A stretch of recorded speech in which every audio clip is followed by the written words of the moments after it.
विकास के लिए, है ना। आत्मिक विकास का अर्थ है आत्मा में बढ़ना, उन्नति करना, है ना। अभी एक एग्जाम्पल के लिए मैं बताता हूँ। हमारी गौतमपुरी सन 2000 में कैसी थी? ऊबड़ खाबड़, खेत, जंगल, है ना, इस तरीके का था ना। अब क्या है, और सरकारें आई और यहाँ पे क्या है, विकास करना शुरू किया। और समय लगा और यहाँ पे क्या है, अब सड़कें भी मजबूत हैं, घर घर में पानी का भी सुविधा है ना। इसे कहते हैं विकास। वैसे ही हमारे शरीर के साथ साथ, हमारी दुनियावी चीज़ों के साथ साथ हमारी आत्मा का विकास होना बहुत जरूरी है ना। हमारी आत्मा का बढ़ना बहुत जरूरी है। हम शारीरिक रूप में जब भूखे होते हैं तो बड़े बेचैन हो जाते हैं, या एकदम दर्द सा उठता है पेट में, या तकलीफ सी होती है ना। लेकिन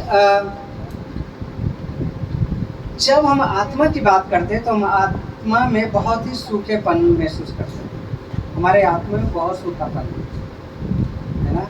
हमारी आत्मा क्या है, सूखी हुई है ना। इसलिए आत्मिक विकास के लिए बहुत जरूरी है कि हमें परमेश्वर के वचन में पढ़ना चाहिए, परमेश्वर के वचन को लेना चाहिए और उसमें प्रतिदिन मनन करना चाहिए, है ना। इसलिए आत्मिक विकास के जो बाइबल वचन में हमें सिखाते हैं कि परमेश्वर इस बात की चिंता करता है कि हम उसे बेहतर तरीके से जाने और समझे और आगे बढ़े। हालेलुया, है ना। बाइबल हमारे क्या है, चिंता करती है। परमेश्वर क्या है, हमारी चिंता करती है। इसलिए उसने अपने शब्दों को कहाँ पर दे दिया है, कहाँ पर दे दिया है, बाइबल में दे दिया है ना, बाइबल में दे दिया है। और इस कारण से वो क्या चाहता है कि हम उसमें उसे क्या है, बेहतर तरीके से समझे और करीब से जाने और आगे बढ़ते जाए। हालेलुया। परमेश्वर कौन है, आपको पता है? परमेश्वर क्या है? परमेश्वर एक आत्मा है। क्या मनुष्य है वो शारीरिक रूप में, फिजिकल रूप में प्रेजेंट है? नहीं, वो क्या है, आत्मा है। इस कारण से हम परमेश्वर को तभी देख पाएंगे जब हमारी आत्मा क्या है, अच्छे से मजबूत होगी और हम आत्मा में परमेश्वर को देख पाएंगे। अभी मैं एक बाइबल कोर्स कर रहा हूँ ना ऑनलाइन, जिसमें मुझे बताया गया कि परमेश्वर क्या है। परमेश्वर क्या है? आत्मा है, शब्द है यानी वचन, और तीसरा कहेंगे वे इस सृष्टि को बनाने वाला है ना। और चौथे रूम में देखें, वो सेल्फ एक्सिस्टेंस है, मतलब वो अपने आप ही बना है, उसे किसी ने नहीं बनाया। हालेलुया, है ना। तो बाइबल आत्मिक तरक्की के बारे में क्या कहती है, पिछली बार हमने सीखा था, याद होगा? नहीं याद होगा, है ना। तो उसको हम थोड़ा सा रिपीट करते हैं ना। क्या बाइबल हमें आत्मिक तरक्की करने का निर्देश देती है? देती है ना। हाँ, जिस पल हम मसीह में हो जाते हैं, उसे चुन लेते हैं, है ना, और आगे बढ़ने लगते हैं, तो हमें निर्देश दिया जाता है कि हम बच्चों की तरह आत्मिक दूध की लालसा करें या इच्छा करें, लेकिन साथ ही साथ हमें आत्मिक मांस के लिए भी पर्याप्त रूप में मजबूत होना चाहिए, है ना। इसका अर्थ है हम जब बचपन में होते हैं तो हमें, है ना, दूध की आवश्यकता थी, लेकिन जब हम शारीरिक रूप में बड़े हो जाते हैं तो क्या है, हम ठोस चीज़ों को खा सकते हैं, फल खा सकते हैं, रोटी खा सकते हैं, मीट खा सकते हैं, ठीक है। और वैसे ही जब हम मसीह में नए रूप में, नए सिरे में बढ़ते हैं, परमेश्वर का प्रेम, परमेश्वर का अनुग्रह हमें बताया जाता है और उसमें हमें उन्नति करते जाना चाहिए, है ना। लेकिन जब हम और पुराने हो जाते हैं मसीह में, तो हमें क्या है, उसके ताड़ना को, उसकी डांट को, है ना, हमें सीखना चाहिए, है ना। ऐसा नहीं है कि आप सुने और भूल जाए, है ना। आप सुने और एक कान से सुना और दूसरे कान से निकाल दिया और बाकी अपनी दुनिया में मस्त है, ऐसा नहीं होना चाहिए। इसलिए क्या है, आत्मिक दूध के साथ ही साथ हमें आत्मिक मांस के लिए भी पर्याप्त मजबूत होना चाहिए, यानी परमेश्वर के डांट को, फटकार को, है ना, सहना होगा। क्योंकि बाइबल क्या कहते हैं, परमेश्वर जिसे प्रेम करता है उसे ताड़ना भी देता है। हालेलुया। जब हम पवित्र आत्मा से नया जन्म लेते हैं तो हम विश्वास, प्रेम, चरित्र और परमेश्वर के साथ अपने रिश्ते में बढ़ोतरी की यात्रा शुरू करते हैं। हालेलुया। मैंने एक उदाहरण भी बताया था। किसका उदाहरण बताया था? सचिन भाई का हमने उदाहरण बताया था, है ना, कि किस प्रकार से वो एक नए रिश्ते में बनने जा रहा और उसके लिए क्या क्या तैयारियां करनी पड़ी और क्या क्या है ना चीज़ों को उन्हें निभाना पड़ा है। वैसे ही हमें परमेश्वर के साथ रिश्ता बनाने के लिए क्या करना होगा? अपनी तैयारी को करना होगा, है ना, अपने तरीके को बदलना होगा, अपने रास्ते को बदलना होगा, अपने व्यवहार को बदलना होगा।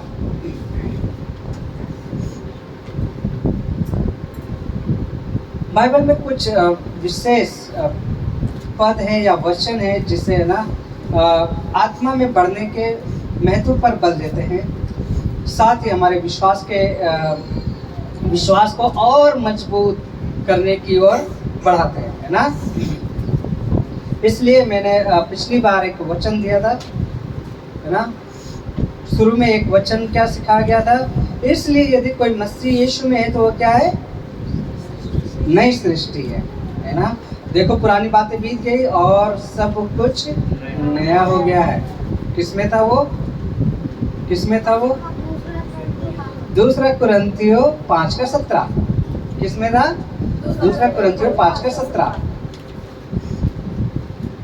फिर हमने दूसरा पॉइंट देखा था, यानी दूसरा पद देखा था, पहला पत्रस 2 से लेकर 3। पहला पत्रस 2 से लेकर 3, है ना, जिसमें कहा है नवजात शिशुओं की तरह शुद्ध आत्मिक दूध की लालसा करो ताकि उसके द्वारा उद्धार पाने के लिए बढ़ते जाओ। बंद कर दो ना, इसको स्विच ऑफ कर दो। अरे ये फोन ले लेना चाहिए, बंद कर देना चाहिए, ठीक है। तीसरा है, हमने देखा था, इसलिए जैसे तुमने मसीह यीशु को प्रभु करके ग्रहण कर लिया है वैसे ही उसी में चलते रहो। हालेलुया। और उसी में जड़ पकड़ते और बढ़ते जाओ, जैसे तुम्हें सिखाया गया वैसे ही विश्वास में दृढ़ होते जाओ और अत्यंत कृतज्ञता से भरे रहो। हालेलुया, है ना। कुलुस्सियों अध्याय 2 उसका 6 से 7 में हमने देखा था। चौथा हमने देखा था, हमें हर बात में जो सिर है अर्थात मसीह में बढ़ते जाना चाहिए, है ना। बाइबल क्या कहती है कि हमें हर बात में उसमें जो सिर है अर्थात मसीह में बढ़ते जाना है। इफिसियों 4:15 में लिखा हुआ जतिन,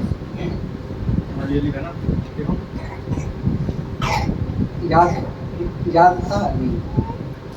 5 हमने देखा था, बालक सैमुएल बढ़ता गया और यहोवा और मनुष्य का अनुग्रह उस पर बढ़ता गया। पहला सैमुएल 2:26 में लिखा है।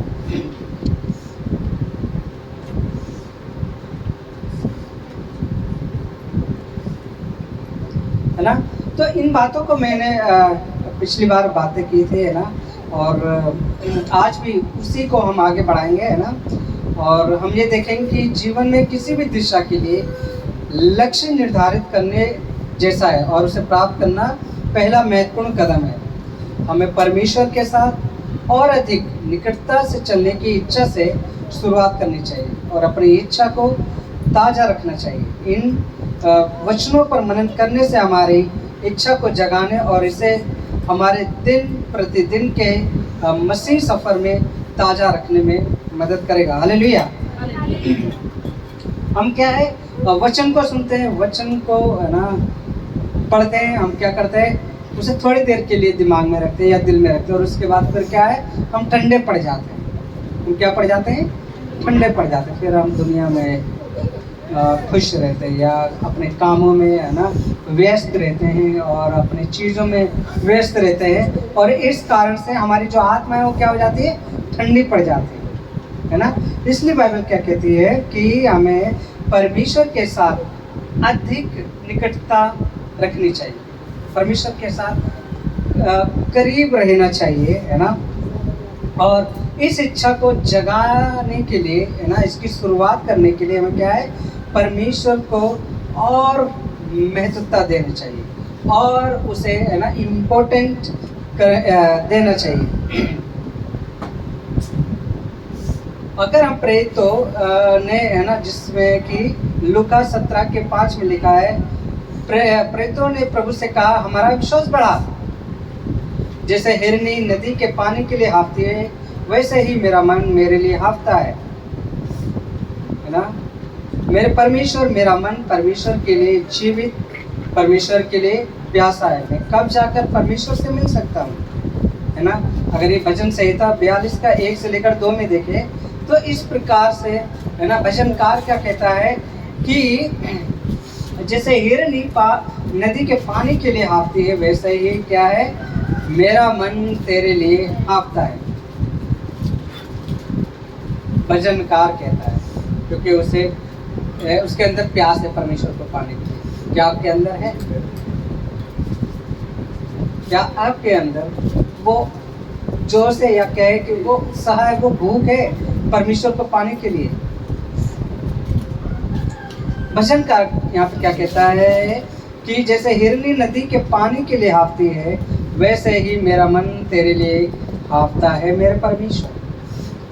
क्या आपका मन ऐसा है? क्या आपका दिल ऐसा करता है कि मैं परमेश्वर के लिए प्यासा हूँ, मैं उसे पाऊँ, उसे ढूंढूं? कहाँ है वो, है ना? कहाँ है वो? कहाँ है वो? यहाँ है, यहाँ है। हालेलुया, है ना। और दूसरी लाइन में हम देखें, मेरा मन परमेश्वर के लिए, जीवित परमेश्वर के लिए प्यासा है। भजनकार क्या कहता है, मेरा मन किसके लिए प्यासा है? जीवित परमेश्वर। जीवित है सच में। आप ये ना सोचिए कि अरे कहाँ होगा, कैसे होगा, मरा हुआ होगा, मैंने तो कभी देखा नहीं। कहाँ से देखेंगे? जब आप शारीरिक रूप में देखेंगे, है ना। कहाँ से देखेंगे? जब आप शारीरिक रूप में देखेंगे। अगर आत्मिक रूप में, आत्मा में होके उसे देखेंगे, हालेलुया, सच में आप उसे पाएंगे और उसे देखेंगे। मैं, है ना। इसलिए क्या कहता है वहाँ पर भजनकार कि मेरा मन परमेश्वर के लिए, जीवित परमेश्वर के लिए प्यासा है। मैं कब जाकर परमेश्वर से मिल सकता हूँ? वो इतना तड़प है ना, इतना तड़प रहा है, इतना बेचैन हो रहा है कि वो कैसे परमेश्वर के करीब जाए, कैसे परमेश्वर को ढूंढे, कैसे परमेश्वर को पाए। क्या ये बातें आपके जीवन में है ना? ये चुनौती है आपके लिए, सच में, छोटे से लेकर बड़ों तक के लिए ये चुनौती है। क्या आपके मन में इस प्रकार की बातें उठती हैं?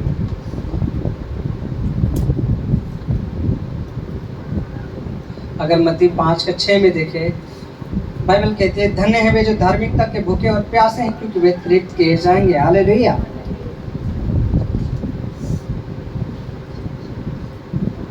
क्या आप, है ना, उसके धार्मिकता के भूखे हैं? क्या उसके धार्मिकता के प्यासे हैं, है ना? ये सवाल है सच में। चाहे आपको पढ़ना आए या ना आए, लेकिन ये सवाल है आपके लिए कि क्या आप उसके धार्मिकता के भूखे हैं? क्या आप उसके धार्मिकता के प्यासे हैं? अगर आप उसके धार्मिकता के भूखे और प्यासे हैं, परमेश्वर का वचन क्या कहता है? आप तृप्त किए जाएंगे। हालेलुया। आप क्या किए जाएंगे? तृप्त किए जाएंगे, संतुष्ट हो जाएंगे। तृप्त का अर्थ है संतुष्ट हो जाएंगे। हालेलुया। वैसी संतुष्टि नहीं जो आप संसार को पाने के लिए कर रहे हैं। आप इच्छा रख रहे घर हो जाए, घर होने के बाद भी अगर आप संतुष्ट नहीं, तो क्या आप सोचते हैं कि बाइक हो जाए, है ना, और बाइक मिलने के बाद भी आप संतुष्ट नहीं और सोचते हैं कि कार हो जाए, तो कहाँ तृप्त हो रहे हैं आप उस संसार में? आप तृप्त कहाँ पर होंगे? बाइबल में। हालेलुया। जब उसे आप खोजेंगे, है ना, जब उसके लिए आप प्यासे होंगे, है ना, जब उसके लिए आप भूखे होंगे, तब आप उसे पाएंगे और आपका जो जीव है, जो आपका मन है, जो आपका हृदय, वो तृप्त हो जाएगा। हालेलुया।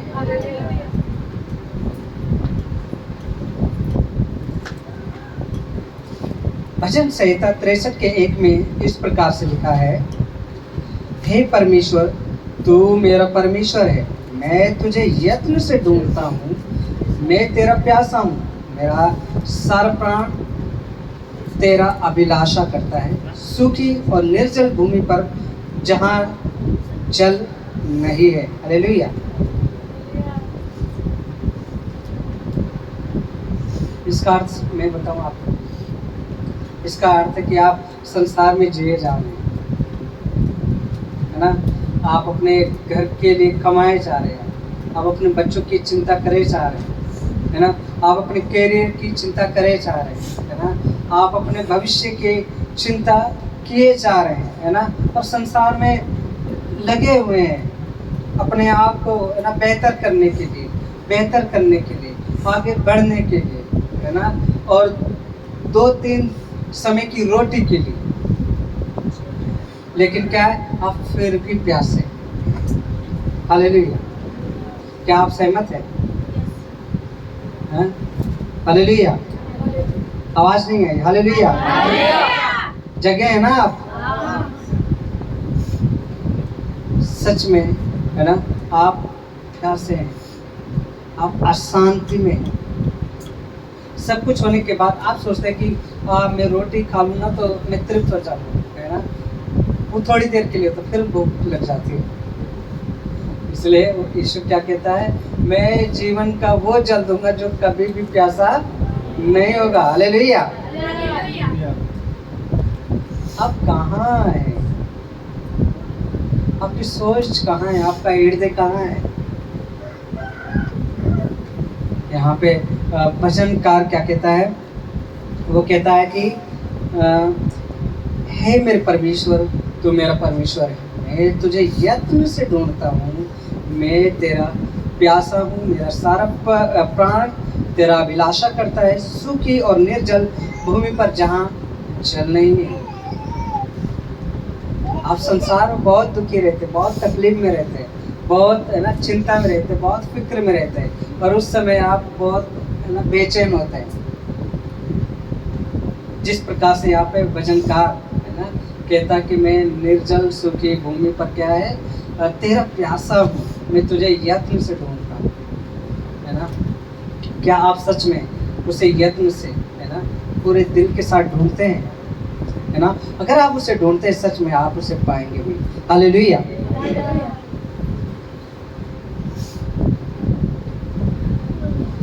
यिर्मयाह 9:24 में इस प्रकार लिखा है, प्रभु यिर्मयाह से कहता है, जो घमंड करे वे इसी बात पर घमंड करे कि वे मुझे जानता और समझता है। हालेलुया। कई लोग, है ना, कई मनुष्य क्या है, अपने ही घमंड में रहते हैं, अपने ही सोच में रहते हैं, अपने ही विचार में रहते हैं, और सोचते मैं बहुत ही ज्ञानी हूँ, या मेरे पास सब कुछ है ना। लेकिन बाइबल क्या कहते हैं कि अगर कोई घमंड करे तो इस बात में घमंड करे कि वो परमेश्वर को बहुत करीब से जानता है, उसके सारे ज्ञान को प्राप्त कर चुका है। हालेलुया।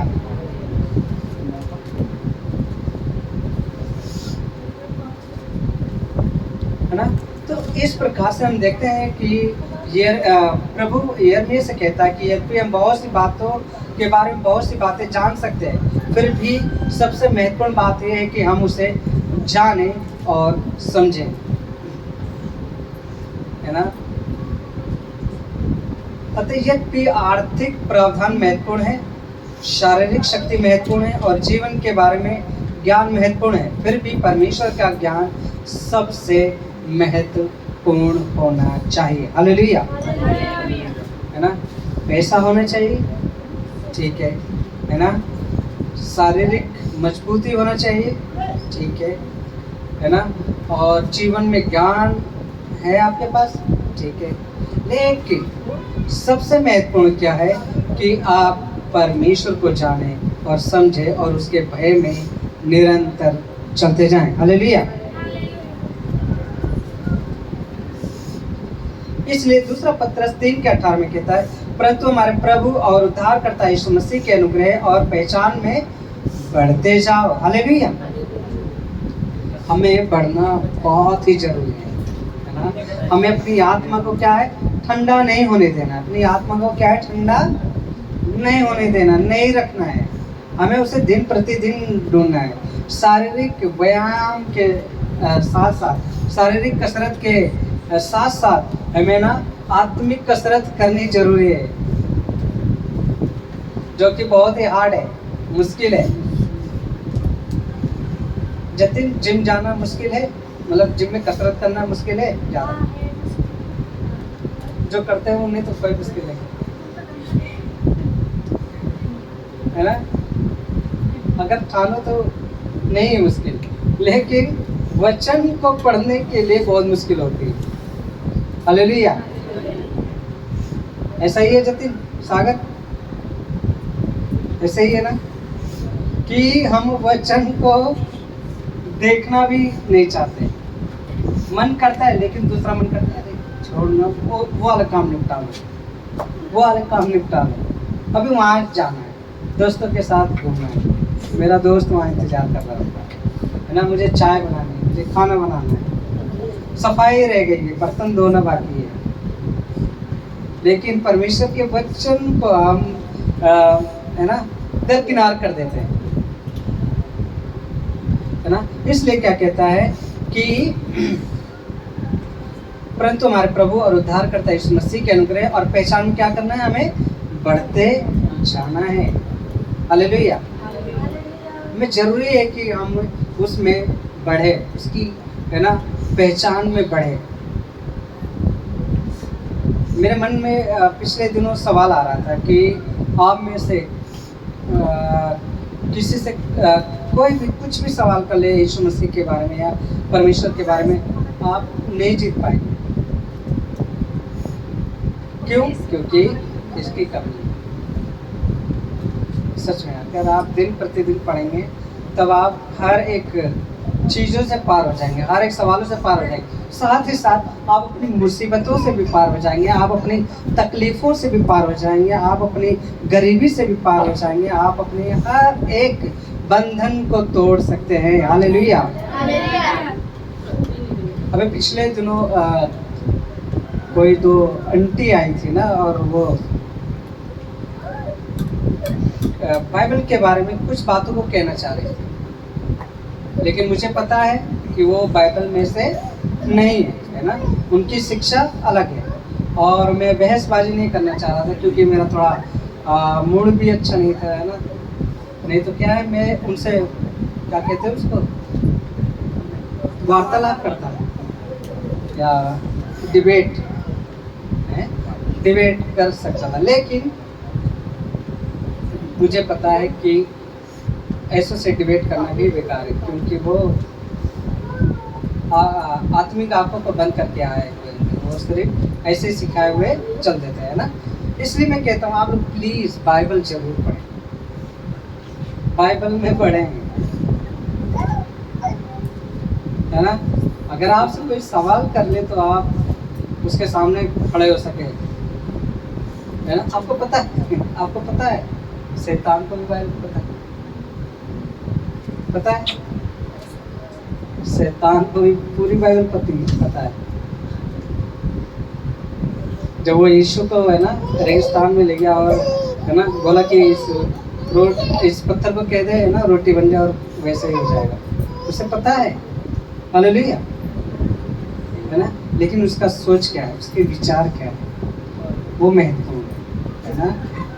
क्या आप भी शैतान के उसमें तो नहीं है कि आपको हाँ थोड़ा ज्ञान है बाइबल का, लेकिन अपनी दुनिया में ठीक होंगे, मस्त हो। शैतान नहीं चाहता कि सच में आप आगे बढ़े, आत्मा में बढ़े और परमेश्वर के नज़दीक हो। शैतान झूठा है, झूठ का पिता है, वो है ना दोष लगाने वाला है ना, वो आपको क्या है गिराने वाला है ना, परमेश्वर से दूर करने वाला है। हालेलुया, है ना। आपको ये भी पता है कि शैतान कौन था,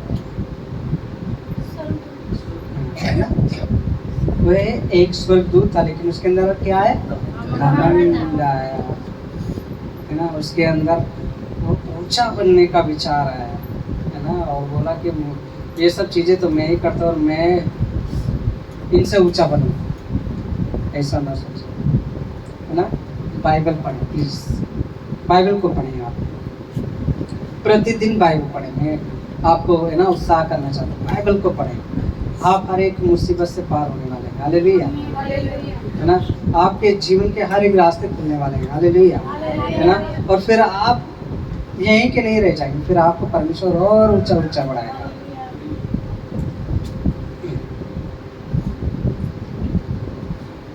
कुलुस्सियों 1 का उसका 9 और 10 में इस प्रकार लिखा, ताकि तुम्हारा चाल चलन प्रभु के योग्य हो और वह सब प्रकार से प्रसन्न हो और तुम में हर प्रकार के भले कामों का फल लगे और परमेश्वर की पहचान में बढ़ते जाओ। हालेलुया।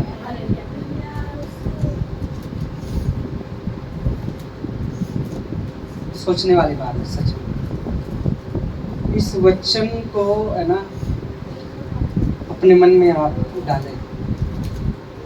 बाइबल क्या कहती है, ताकि तुम्हारा चाल चलन प्रभु के योग्य हो।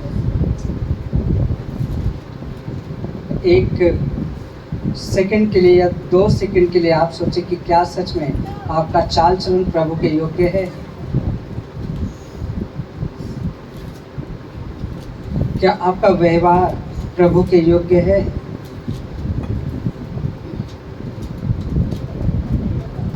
है ना। इसमें आपको गंभीर होना चाहिए। सच में आपको क्या होना चाहिए, गंभीर होना चाहिए, सीरियस होना चाहिए, जिसे कहते हैं इंग्लिश में। अगर आपका चाल चलन, आपका बोल चाल, आपका व्यवहार, आपका तौर तरीका अभी भी संसार के, तो यानी कि प्रभु को आप नहीं भा रहे हैं। हालेलुया, है ना। फिर आपका क्या है, आप प्रभु के करीब नहीं जा रहे हैं और प्रभु आपके व्यवहार से, आपके जीवन से, आपके चाल चलन से, आपके बोल चाल से प्रसन्न नहीं है। इसलिए बाइबल हमें क्या कहती है, ताकि तुम्हारा चाल चलन प्रभु के योग्य हो। हालेलुया, परमेश्वर के लायक हो, उसको भाने पाए, उसको पसंद आने पाए और वह सब प्रकार से प्रसन्न हो। हालेलुया, और तुम्हें हर प्रकार के भले कामों का फल लगे। है ना। सच में जो मसीह में होते हैं वे भलाई को करते हैं, है ना, भले कामों को करते हैं, हर एक किसी की मदद के लिए हमेशा आगे रहते हैं ना। अभी आज के उदाहरण से भी मैंने देखा कि है ना, जो मसीह में होते हैं वो भले कामों को करते हैं और फिर भी उनके ऊपर बुराई को मिलते, लेकिन उसमें निराश होने की आवश्यकता नहीं है ना। क्योंकि क्या कहता है, वो जो तुम्हारा युद्ध है वो तुम्हारा नहीं, वो मेरा युद्ध है। हालेलुया, है ना। आप इसी प्रकार से उसके करीब होते जाए, उसमें बढ़ते जाए, है ना, और आप में उसके कामों का फल लगता जाए, बढ़ता जाए और परमेश्वर की पहचान में आप बढ़ते जाएं। हालेलुया, परमेश्वर की पहचान में आप क्या है, बढ़ते चले जाएं।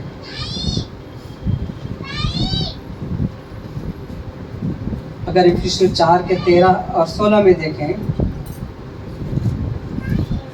इफिसियों 4 का 13 से 16 में देखें, और मसीह की देह उन्नति पाती जाए, जब तक कि हम सब के सब विश्वास और परमेश्वर के पुत्र पुत्री की पहचान में एक न हो जाए और एक सिद्ध मनुष्य न बन जाए और मसीह के पूरे डील डोल तक न बढ़ जाए। इसलिए हम आगे को बालक न रहें। हालेलुया, हम मसीह में है ना, अगर कदम बढ़ा देते, अगर हम एक हफ्ते भी पुराने हो जाते तो हमें बालक नहीं बने रहना है। है ना, हम बच्चे के समान व्यवहार न करें, हम बच्चे के समान, है ना, संसारिकता के जुए में न जुए, है ना, बल्कि क्या हो, हमारे जीवन से क्या है, मसीह की जो देह है वो उन्नति पाती जाए, है ना, और सब के सब विश्वास और परमेश्वर के पुत्र की पहचान में क्या है, हम एक हो जाए और सिद्ध मनुष्य बने। हालेलुया, है ना, और मसीह के पूरे डील डोल तक न बढ़ जाए, इसलिए हम आगे को बालक ना रहें। जरूरी है, इन बातों को करने के लिए क्या है, जरूरी है ना।